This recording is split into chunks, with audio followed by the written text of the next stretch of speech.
मेरठ के हस्तिनापुर में प्रेमी युगल की पिटाई का वीडियो हुआ वायरल। वीडियो में कुछ युवक एक युवती से बदसलूकी करते और युवक से मारपीट करते आ रहे हैं नजर। पुलिस अधिकारियों ने मामले में कार्रवाई करते हुए मुकदमा दर्ज कर 2 आरोपियों को जेल भेज दिया है। कानपुर के दादानगर इलाके में शराब के ठेके में नशेबाजों का तांडव। शराब खरीदने को लेकर हुई जमकर मारपीट। ठेका संचालकों ने युवकों को लाठी डंडों से पकड़कर पीटा। मारपीट का वीडियो सोशल मीडिया पर वायरल। सहारनपुर में दिल्ली देहरादून हाईवे पर बड़ा सड़क हादसा। पिकअप वाहन और ट्रक की जबरदस्त टक्कर। हादसे में दोनों वाहन चालकों की मौत। हादसे के बाद हाईवे पर लगा जाम।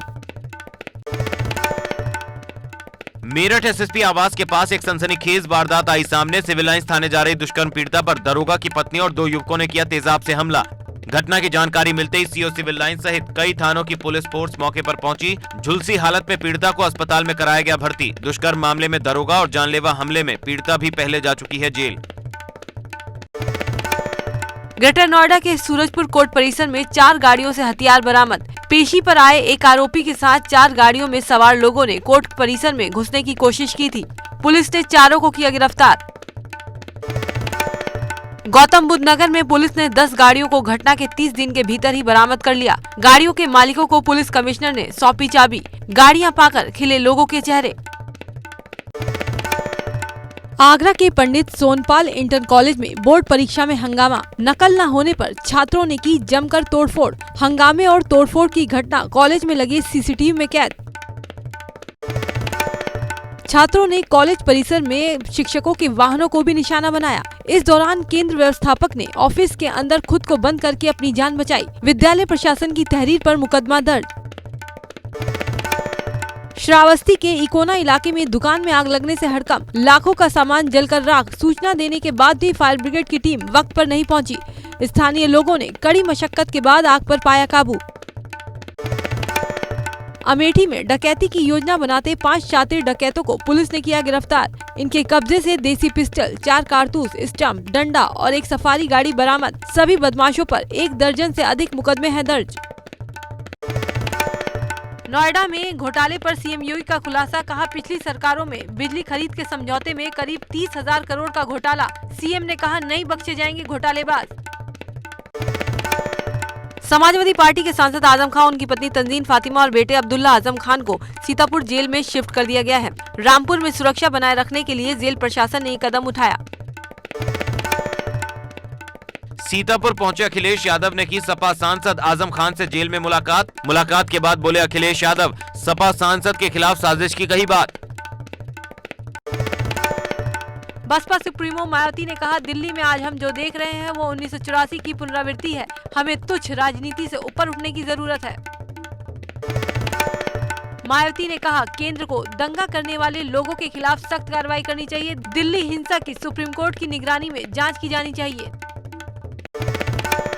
बसपा सुप्रीमो ने कहा, दिल्ली में राजनीतिक दल गंदी राजनीति कर रहे हैं। केंद्र को बिना किसी हस्तक्षेप के पुलिस और सिस्टम को स्वतंत्र ढंग से कार्य देना चाहिए। मायावती ने केजरीवाल को सलाह देते हुए बोला, दिल्ली के सीएम को भी दूसरे राज्यों में राजनीति करने की बजाय दिल्ली में स्थिति सामान्य करने के लिए बड़ी भूमिका निभानी चाहिए। यूपी के 5 आईपीएस अफसरों के खिलाफ भ्रष्टाचार मामले में नहीं मिली किसी अफसर को क्लीन चिट। एसआईटी की जांच में सभी अफसर पाए गए दोषी। नोएडा एसएसपी रहे वैभव कृष्ण ने की थी शिकायत। भदोई में 20 दिसंबर को हुई हिंसा मामले में एआईएमआईएम के जिलाध्यक्ष समेत 3 उपद्रवियों पर एनएसए की कार्रवाई। एडवाइजरी बोर्ड ने तीनों पर एनएसए लगाने की स्वीकृति दी। मामले में बोर्ड के सामने डीएम और एसपी ने रखा था अपना पक्ष। बोर्ड परीक्षा को लेकर शिक्षा मंत्री अरविंद पांडे ने छात्र छात्राओं से किया संवाद। शिक्षा मंत्री ने वर्चुअल क्लास के जरिए छात्र छात्राओं से परीक्षा के दौरान तनाव से दूर रहने के लिए कहा। बलरामपुर में एक महिला ने अपने 2 बच्चों के साथ पुलिस अधीक्षक कार्यालय पहुंचकर अपने पति की दूसरी शादी रोकने की गुहार लगाई है। महिला का आरोप है कि उसको और उसके 2 बच्चों को पति ने दरकिनार कर 29 फरवरी को दूसरी शादी तय कर रखी है, जिसकी शिकायत उसने उतरौला थाना पुलिस से की है, लेकिन पुलिस ने पीड़ित महिला की कोई मदद नहीं की। नोएडा में किसानों और पुलिस के बीच हुई झड़प के दौरान कई महिलाएं हुई घायल। किसान आबादी बचाओ आंदोलन नोएडा अथॉरिटी के सामने किया प्रदर्शन।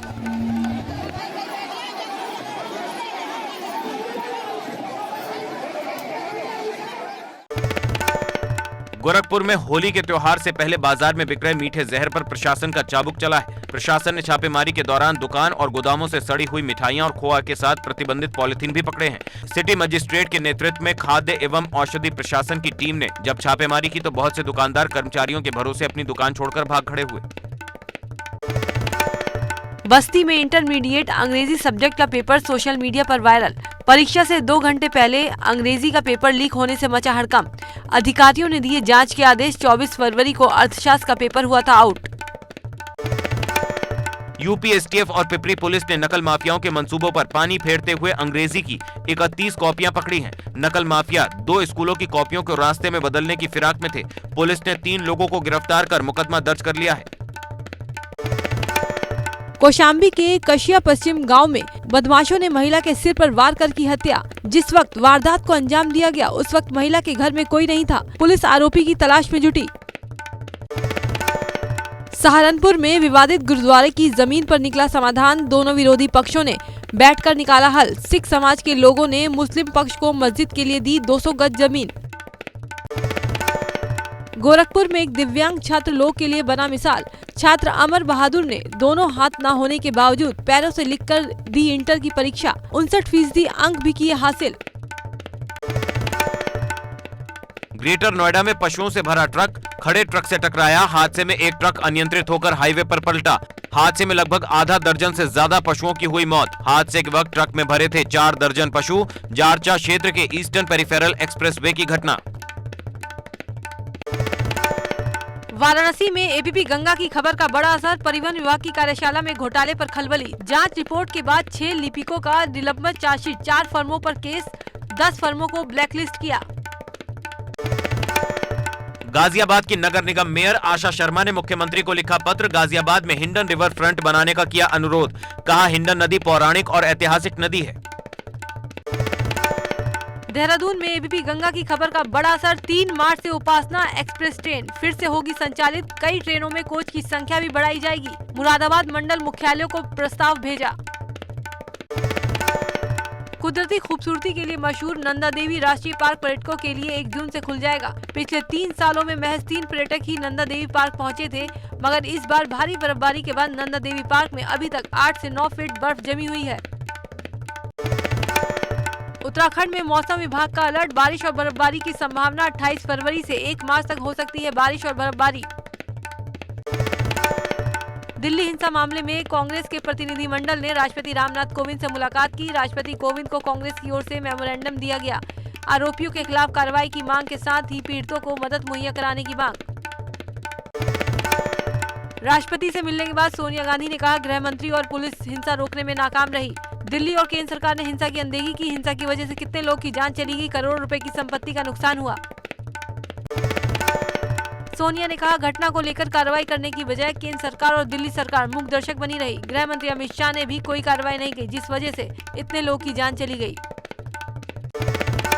We also reiterate that you should immediately call for the removal of the Home Minister, given the gross ineptitude, abdication of duty, and his inability to contain the situation. पूर्व प्रधानमंत्री ने कहा दिल्ली में जो हुआ है वो एक राष्ट्रीय शर्म है। ये सीधे तौर पर केंद्र सरकार का फेलियर है। मनमोहन सिंह बोले हमने राष्ट्रपति जी से कहा है कि वो अपनी ताकत का इस्तेमाल करें, केंद्र सरकार से बात करें और राजधर्म की रक्षा करने को कहें। कांग्रेस ने हाईकोर्ट जज के ट्रांसफर को लेकर केंद्र सरकार पर निशाना साधा। पार्टी प्रवक्ता रणदीप सुरजेवाला ने प्रेस कॉन्फ्रेंस कर कहा ऐसा लग रहा है देश में न्याय करने वालों को बख्शा नहीं जाएगा। रणदीप सुरजेवाला बोले भाजपा के विषैले और भड़काऊ बयान देने वाले नेताओं के खिलाफ सुनवाई कर रहे दिल्ली हाईकोर्ट के वरिष्ठ जज का रातों रात तबादला कर दिया गया। कांग्रेस नेता ने घटना की तुलना हिट एंड रन केस से की है। अजीत डोभाल को हिंसा प्रभावित इलाकों का दौरा करने पर कांग्रेस ने केंद्र सरकार को घेरा। कहा एनएसए को भेजकर मोदी जी ने यह साबित कर दिया है कि अमित शाह देश के गृह मंत्री के तौर पर पूरी तरह नाकाम साबित हुए हैं। प्रधानमंत्री जी एवं माननीय अमित शाह जी, भारतवर्ष के लोग आपसे 3 सवाल पूछते हैं। पहला सवाल, क्या मोदी सरकार को यह डर था कि यदि भारतीय जनता पार्टी के नेताओं की स्वतंत्र और निष्पक्ष जांच हो जाएगी तो दिल्ली की हिंसा, आतंक, अफरा तफरी, मिली भगत और षड्यंत्र का पर्दाफाश हो जाएगा। सवाल नंबर 2, निष्पक्ष व प्रभावशाली न्याय सुनिश्चित किए जाने से रोकने के लिए आप कितने और जजों को ट्रांसफर कर देंगे? नंबर 3, क्या आपके पास अपनी ही पार्टी के नेताओं द्वारा दिए गए विषैले बयानों को उचित ठहराने का कोई और रास्ता नहीं था, इसलिए आपने जस्टिस मुरलीधर को ही ट्रांसफर कर दिया, जिससे जिन्होंने पुलिस को आपकी पार्टी के नेताओं की जांच का आदेश दिया था। कांग्रेस के सवालों का केंद्रीय कानून मंत्री रविशंकर प्रसाद ने ट्विटर पर जवाब दिया है। उन्होंने कहा, कोलेजियम ने 12 फरवरी को मुरलीधर के तबादले की सिफारिश की थी। इसके बाद पूरी कानूनी प्रक्रिया के बाद तबादले के आदेश जारी हुए। केंद्रीय मंत्री प्रकाश जावड़ेकर ने कांग्रेस से पूछा कि आप नेता ताहिर हुसैन के घर हिंसा की वजह बनने वाले सामान की भरमार दिखी, इस पर कांग्रेस क्यों चुप है? उन्होंने कहा कि ये 2 दिन की हिंसा नहीं है, 2 महीने से लोगों को उकसाया जा रहा है। राजधानी दिल्ली में हुई हिंसा को लेकर केंद्रीय मंत्री प्रकाश जावड़ेकर ने आम आदमी पार्टी और कांग्रेस दोनों को निशाने पर लिया। अधिकारी अंकित शर्मा की हत्या का रहस्य और गहराता जा रहा है। अंकित के परिवार वालों ने अंकित की हत्या का आरोप मुस्तफाबाद से आम आदमी पार्टी के पार्षद ताहिर हुसैन पर लगाया है। हालांकि ताहिर ने अंकित की हत्या से पल्ला झाड़ लिया है। ताहिर का कहना है कि जिस दिन अंकित की हत्या हुई उस दिन वो घर पर नहीं थे। राजधानी दिल्ली के नॉर्थ ईस्ट इलाके में भड़की हिंसा में अब तक 34 लोगों की जान जा चुकी है। अस्पताल में इलाज के दौरान भर्ती कराए गए 7 और लोगों ने दम तोड़ दिया। पुलिस ने कहा, कल से अभी तक हिंसा की कोई खबर नहीं। हिंसा को लेकर दिल्ली पुलिस के पीआरओ एमएस रंधावा ने बताया कि इस मामले में उपद्रव करने और हिंसा फैलाने के आरोप में अब तक 106 लोगों को गिरफ्तार किया गया है और 18 एफआईआर दर्ज की गई है। उन्होंने ये भी दावा किया कि हालात काबू में हैं। दिल्ली हिंसा में मारे गए लोगों के परिजनों के लिए 2-2 लाख रुपए मुआवजे का ऐलान किया गया। साथ ही घायलों के लिए 50-50 हजार रुपए देने की घोषणा की गई। दिल्ली हिंसा को लेकर सुनवाई के दौरान दिल्ली पुलिस को फटकार लगाने वाले दिल्ली हाईकोर्ट के जज जस्टिस एस मुरलीधर का ट्रांसफर, उन्हें केंद्रीय कानून मंत्रालय की तरफ से गजट नोटिफिकेशन जारी किया गया। एस मुरलीधर को पंजाब एंड हरियाणा हाईकोर्ट में ट्रांसफर किया गया। मुरलीधर को सुप्रीम कोर्ट के कॉलेजियम ने 12 फरवरी को ही उनके तबादले की सिफारिश की थी।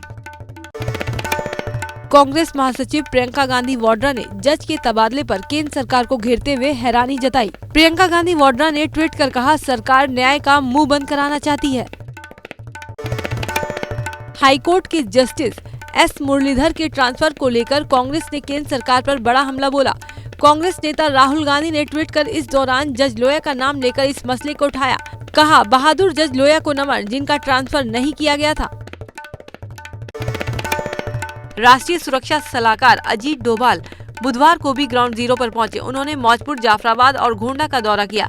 एनएसए ने लोगों से शांति बनाए रखने की अपील के साथ ही उन्हें भरोसा भी दिलाया कि उनकी सुरक्षा में दिल्ली पुलिस पूरी तरह मुस्तैद है। हिंसा प्रभावित दौरे के बाद एनएसए अजीत डोभाल केंद्रीय गृह मंत्री अमित शाह को हालात की जानकारी देने पहुंचे। अमित शाह और अजीत डोभाल के बीच हुई बैठक करीब 2 घंटे तक चली। गृह मंत्री को ये बताया गया कि दिल्ली में हालात अब तेजी से सामान्य हो रहे हैं और शांति की स्थिति है। सुपरस्टार रजनीकांत ने दिल्ली हिंसा को बताया सरकार की असफलता। कहा, खुफिया एजेंसी और गृह मंत्रालय की नाकामी है दिल्ली हिंसा भड़कती है तो सख्ती से निपटने की जरूरत। राष्ट्रीय राजधानी में हिंसा की स्थिति को देखते हुए केंद्रीय माध्यमिक शिक्षा बोर्ड ने आज होने वाली 12वीं कक्षा की अंग्रेजी की परीक्षा उत्तर पूर्वी दिल्ली एवं पूर्वी दिल्ली के कुछ केंद्रों पर स्थगित कर दी। प्रभावित छात्रों के लिए परीक्षा की अगली तारीख जल्द ही घोषित की जाएगी। कोरोना वायरस से सबसे ज्यादा प्रभावित वुहान शहर में फंसे भारतीयों समेत 112 लोगों को लेकर वायुसेना का एयरक्राफ्ट भारत पहुंचा। इन लोगों में भारतीयों समेत 36 पड़ोसी देशों के नागरिक भी शामिल हैं। दिल्ली हिंसा को लेकर संयुक्त राष्ट्र महासचिव के प्रवक्ता स्टीफन दुजारिक ने मीडिया से बात करते हुए कहा कि दिल्ली में विरोध प्रदर्शनों के बाद हताहतों की रिपोर्ट से दुखी हैं। उन्होंने ज्यादा से ज्यादा संयम बरतने और हिंसा से बचने के लिए कहा है। दिल्ली हिंसा को देखते हुए अमेरिका ने अपने नागरिकों के लिए जारी किया सिक्योरिटी अलर्ट। सावधान रहने का निर्देश, प्रदर्शन वाले इलाकों से दूर रहने की दी गई सलाह। लेटेस्ट इंस्टाग्राम पोस्ट में अमेरिकी राष्ट्रपति की बेटी इवांका ने अपनी एक खूबसूरत तस्वीर के जरिए भारत को धन्यवाद कहा। इवांका ने लिखा, पीएम मोदी का शानदार आवभगत के लिए शुक्रिया। हमने आपके खूबसूरत देश का दौरा किया और अमेरिका भारत की एकता और मजबूत रिश्ते को सेलिब्रेट किया। सोशल मीडिया पर एक वीडियो तेजी से वायरल हो रहा है, जिसमें एक बुजुर्ग आदमी एक कुत्ते को अपने हाथ से पानी पिला रहा है। कुत्ता बड़े प्यार से पानी पी रहा है। ये वीडियो आईएफएस अफसर सुशांत नंदा ने पोस्ट किया है। विश्व की नंबर 1 पेशेवर टेनिस खिलाड़ी रही मारिया शारापोवा ने रिटायरमेंट का ऐलान किया है। 5 बार ग्रैंड स्लैम खिताब को जीतने वाली मारिया पिछले कई सालों से कंधे में चोट की समस्या से जूझ रही हैं। मारिया ने इस सीजन में सिर्फ 2 मैच खेले। दोनों ही मैच में उन्हें हार का सामना करना पड़ा। शारापोवा ने 2004 में 17 साल की उम्र में अपना पहला ग्रैंड स्लैम खिताब जीता था। वो वर्ल्ड रैंकिंग में 21 हफ्ते नंबर 1 रही। 31 साल के स्टार ऑलराउंडर ग्लेन मैक्सवेल शादी के बंधन में बंधे जा रहे हैं। मैक्स ने अपनी एंगेजमेंट का ऐलान कर दिया है। वो अपनी महिला मित्र विनी रमन से शादी करेंगे, जिसके बारे में उन्होंने खुलासा किया था कि उसी के हौसले की वजह से वो दोबारा क्रिकेट में लौटे। आईपीएल के 13वें सीजन के लिए सनराइजर्स हैदराबाद ने अपना सबसे बड़ा दांव चला। सनराइजर्स हैदराबाद ने नए सीजन के लिए डेविड वार्नर को दोबारा से कप्तानी देने का फैसला किया। बॉल टेम्परिंग विवाद की वजह से डेविड को 2018 में टीम की कप्तानी गंवानी पड़ी थी। आईसीसी महिला 2020 विश्व कप के अपने तीसरे मुकाबले में भारतीय टीम ने न्यूजीलैंड को 4 रनों से हरा दिया। इसी के साथ इंडिया ने सेमीफाइनल में अपनी जगह भी पक्की कर ली। टीम इंडिया के 134 रनों के लक्ष्य का पीछा करने उतरी कीवी टीम निर्धारित 20 ओवर में 6 विकेट पर 129 रन ही बना पाई। भारत की इस जीत में सलामी बल्लेबाज शेफाली वर्मा ने धमाकेदार 46 रन बनाए। टीम इंडिया चौथी बार वर्ल्ड कप के सेमीफाइनल में पहुंची है। इससे पहले भारत ने 2009, 2010 और 2018 में सेमीफाइनल तक का सफर तय किया था। सेंसेक्स 59 अंकों की तेजी के साथ खुलने के बाद लाल निशान में पहुंचा। बीते कुछ दिनों से शेयर बाजार में गिरावट की वजह से निवेशकों को 5.51 लाख करोड़ का नुकसान हो गया है। बाजार में लगातार 5वें दिन बिकवाली हावी रही और फरवरी वायदा एक्सपायरी पर निफ्टी 11,600 के लेवल पर बंद हुआ। ये सीरीज बाजार के लिए बेहद कमजोर साबित हुई। जहां निफ्टी पर 4% का नुकसान दिखा, वहीं सेंसेक्स 143 अंकों की गिरावट के साथ 39,746 के लेवल पर बंद हुआ। 2 दिनों की तेजी के बाद एसबीआई भी 2.5% तक टूटा, जबकि मुथूट फाइनेंस 24% चढ़ा। लगातार 3 दिन स्थिर रहने के बाद पेट्रोल डीजल के दाम में गुरुवार को 5 पैसे की गिरावट रही। राष्ट्रीय राजधानी दिल्ली में पेट्रोल 5 पैसे सस्ता होकर 71 रुपए 96 पैसे प्रति लीटर पर आ गया। डीजल की कीमत में 5 पैसे घटकर 64 रुपए 65 पैसे प्रति लीटर रह गई। विदेशों में दोनों कीमती धातुओं में रही तेजी के बीच दिल्ली सराफा बाजार में जेवराती ग्राहक की उतरने से सोना गुरुवार को 90 रुपए टूटकर 43,820 रुपए प्रति 10 ग्राम पर आ गया। वहीं सोने का वायदा भाव गुरुवार को 279 रुपए की बढ़त के साथ 42,989 रुपए प्रति 10 ग्राम पर पहुंच गया। दिल्ली सराफा बाजार में चांदी भी 40 रुपए की गिरावट के साथ 48,500 रुपए प्रति किलोग्राम पर बिकी। Realme X, Realme XT और Realme 5 Pro पर डिस्काउंट मिल रहा है। Realme X पर 2,000 रुपए का डिस्काउंट। Realme X को आप 1,000 रुपए कम में खरीद सकेंगे, जबकि Realme 5 Pro को 11,999 रुपए में खरीदा जा सकता है। Realme की ये सेल 29 फरवरी तक चलेगी। ओप्पो की पहली स्मार्ट वॉच ऑनलाइन लीक हो गई है। लीक में इसके डिजाइन डिटेल और मेजर फीचर सामने आ गए हैं। ओप्पो फाइंड X2 के साथ 6 मार्च को ओप्पो वॉच को भी लॉन्च किया जा सकता है। पॉप सिंगर ब्रिटनी स्पीयर्स का एक वीडियो सोशल मीडिया पर काफी तेजी से वायरल हो रहा है। इस वीडियो को खुद ब्रिटनी स्पीयर्स ने शेयर किया है।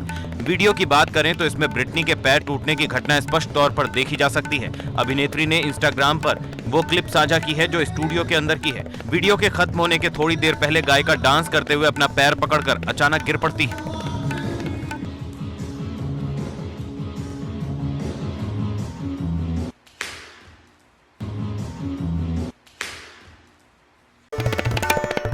थ्रोबैक थर्सडे के लिए अमिताभ बच्चन ने रणवीर कपूर के साथ अपनी एक नई और एक पुरानी फोटो शेयर की। पुरानी फोटो 1990 में फिल्म अजूबा के समय की और दूसरी ब्रह्मास्त्र की। टीवी एक्ट्रेस श्वेता तिवारी के भाई ने गोवा में बीच के किनारे शादी रचाई। उन्होंने इंस्टाग्राम पर मेरे ब्रदर की दुल्हन लिखकर चंद तस्वीरों को अपलोड किया। श्वेता तिवारी गुलाबी रंग के गाउन में हमेशा की तरह स्टनिंग लग रही थी। निक जोन्स इस समय सिंगिंग रियलिटी शो जज कर रहे हैं। उसी शो पर जज कैली क्लार्कसन ने निक से मजाकिया अंदाज में उनकी उम्र को लेकर सवाल कर दिया। कैली के सवाल पर निक ने भी जवाब दिया। कहा, मेरी पत्नी की उम्र 37 साल है और मुझे उस बात से कोई दिक्कत नहीं। बॉलीवुड एक्ट्रेस ऋचा चड्ढा और एक्टर अली फैजल की डेटिंग की खबरें आजकल सुर्खियों में हैं। ताज़ा रिपोर्ट्स की माने तो अली फैजल ने ऋचा चड्ढा को शादी के लिए प्रपोज कर दिया है। उन्होंने बिना देरी किए हाँ भी कर दी। शाहरुख खान की ऑन स्क्रीन बेटी सना सईद की बोल्ड तस्वीरें इंस्टाग्राम पर वायरल हो रही हैं। इन तस्वीरों में सना बेहद खूबसूरत लग रही है। ये सना का लेटेस्ट फोटोशूट है। Bigg Boss fame Shefali Bagga ने आरती सिंह के साथ क्वालिटी टाइम स्पेंड किया। शेफाली ने अपने ट्विटर अकाउंट पर इसकी तस्वीर शेयर की, साथ ही एक स्वीट मैसेज भी लिखा। शेफाली ने साथ ही इच्छा भी जाहिर की कि वो आरती को शादी करते हुए देखना चाहती है। खबर है कि असीम और जैकलीन एक म्यूजिक एल्बम में एक साथ नजर आएंगे। इसी से जुड़ा अजीम का एक वीडियो सोशल मीडिया पर काफी तेजी से वायरल हो रहा है। इस वीडियो में असीम बॉलीवुड की डीवा जैकलीन फर्नांडिस के साथ डांस फ्लोर पर प्रैक्टिस करते नजर आ रहे हैं। सोशल मीडिया पर सारा अली खान का एक वीडियो सामने आया है जिसमें वो पपराजी से बात कर रही हैं। सारा ने चंद सेकंड्स के लिए कैमरे को पोज भी दिए, जिसे देख सारा के फैंस उनसे इंप्रेस हैं। बॉलीवुड के भाईजान सलमान खान इन दिनों अपनी अगली film Radhe your most wanted भाई में बिजी है। बताया जा रहा है कि इस फिल्म की ज्यादातर शूटिंग पूरी हो चुकी है। सलमान की फिल्म इस साल ईद के मौके पर रिलीज होगी। सलमान की राधे योर मोस्ट वांटेड भाई का टीजर अगले महीने 9 तारीख को रिलीज होगी। ये खास दिन इसलिए चुना गया है क्योंकि सलमान होली के मौके पर अपनी फिल्म के टीजर को रिलीज करना चाहते हैं।